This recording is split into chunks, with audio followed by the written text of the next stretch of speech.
Hey guys, how you doing? Welcome back to my channel. I'm David Mathis. Thank you guys for tuning back in. I appreciate all the support. If you're enjoying the content on the channel, please go ahead and like, subscribe, and share. Hit that little notification button so you know when new videos are coming out. Today, I want to talk about training to failure. In particular, I want to talk about training to failure for hypertrophy. Because that's where we see this technique trying to be implemented most, right? You don't see a whole lot of powerlifters trying to go till failure. It's just not is common in that type of training. But for hypertrophy, training to failure can be a very useful tool, or it can be a very detrimental tool if you don't know how to use it properly. Now let's first talk about what training to failure is. There's two types of failure. There's volitional failure and there's absolute failure.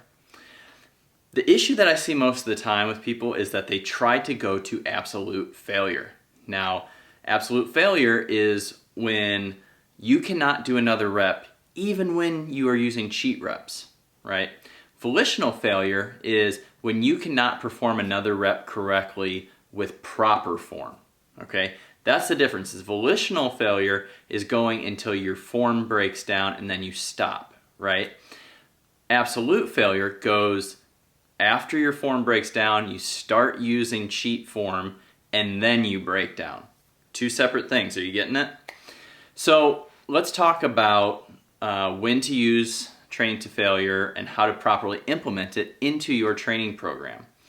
The issue I see with a lot of people is that they try to implement training to failure with every single session that they go into the gym, every single exercise, every single set.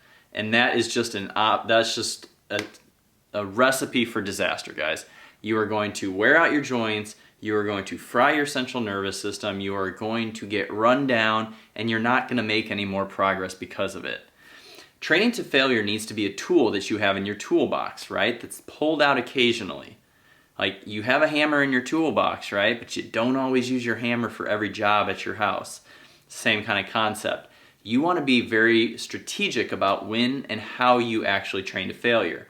And if you're going for hypertrophy, you want to avoid absolute failure, right? You want to be training and concentrating on the volitional failure, where you are keeping proper form, and then when that form breaks down and your muscle can no longer do another contraction, that is when you are done, right? That is considered training to failure.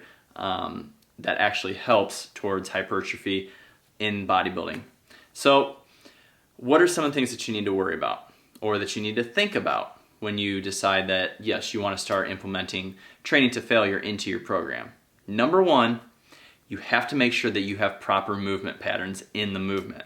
What do I mean? It means that your form has to be down, right? You have to know that every step of the way. You have to know that your form is right on point and that everything you do is smooth and mechanical, and you're not already starting off in a disadvantageous position, right?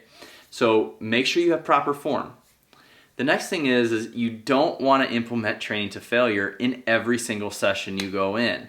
That, like I said before, is a recipe for disaster. You are going to burn out. You are not going to be able to keep up with it. You're going to start breaking down. Injuries are going to occur. And guess what? You're not building any more muscle. So you don't want to do training to failure every single session you walk into the gym. You also don't want to do it every single exercise in the gym that you do, right? You want to save it for the last exercise that you're going to perform during that training session and the last 1 to 2 sets, right? Depending on how you want to do that. 1 to 2 sets on the last exercise you plan on doing before walking outside of the gym. Then you can go to volitional failure. I do not recommend absolute failure. That is a quick recipe to getting injured. And like I said before, when you're trying to train for hypertrophy, you're not really trying to lift the maximum amount of weight like powerlifters do, right? So why start breaking down perfect form just for shitty form so you can lift a little bit more weight that is not going to benefit you in the first place? So concentrate on training to volitional failure. The last exercise, the last set or two of the session that day in the gym before you leave, but not every session. maybe every third, maybe every fourth. That's going to be very individualized. It's going to depend on how you recover as well. So you have to keep that in mind. This is where keeping notes, keeping a logbook, working with a coach who knows how to properly program you is very, very crucial. The next thing is that you do not want to necessarily try to go to volitional failure on compound movements. You want to pick machines. Machines are a lot easier to control, and they place more of an emphasis on the exact muscle that you are trying to fatigue. In compound movements, let's take the squat for example, right? There's a lot of moving parts in that, and your back or maybe your quads give out before your glutes and your hamstrings, and your glutes and your hamstrings are what you're trying to go to volitional failure for, to really hammer in and try to grow a little bit more. So you could see where other weaker body parts might fatigue before you actually get to fatigue and train to failure the body part that you were intended to do in the first place. So that's why I suggest picking machines. You can, like I said, target the muscle you want a little bit more because you don't have all these other factors coming into play.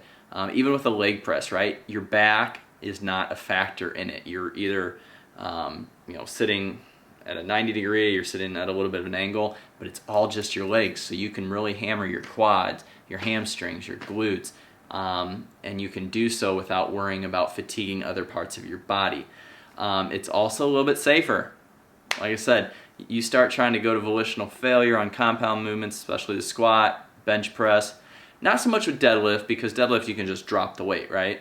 But with squat and bench, it can get very dangerous if those other parts just suddenly give out on you and you've got all that weight on your back or all that weight over your chest and it just collapses.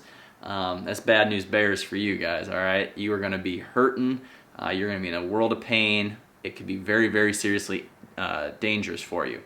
Not to mention with bodybuilding, it's not necessarily, you don't have to incorporate the barbell squat. You don't have to incorporate the bench press, right? There are other machines, there are other movements that you can incorporate. So always know what the intent of that training session and what your goal is moving forward.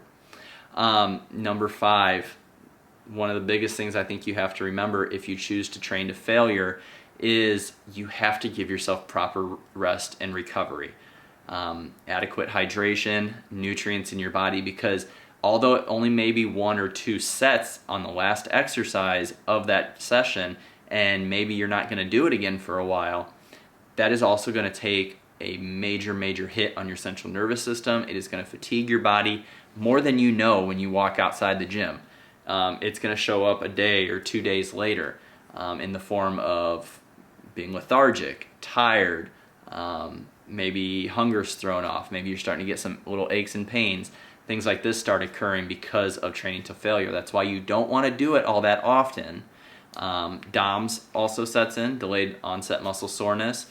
That's why you want to be very strategic about how you implement training to failure, training to volitional failure into your regimen, into your program. Rest, recovery, this isn't just sleep, guys. This is active recovery outside of it. This is getting massages, adjustments,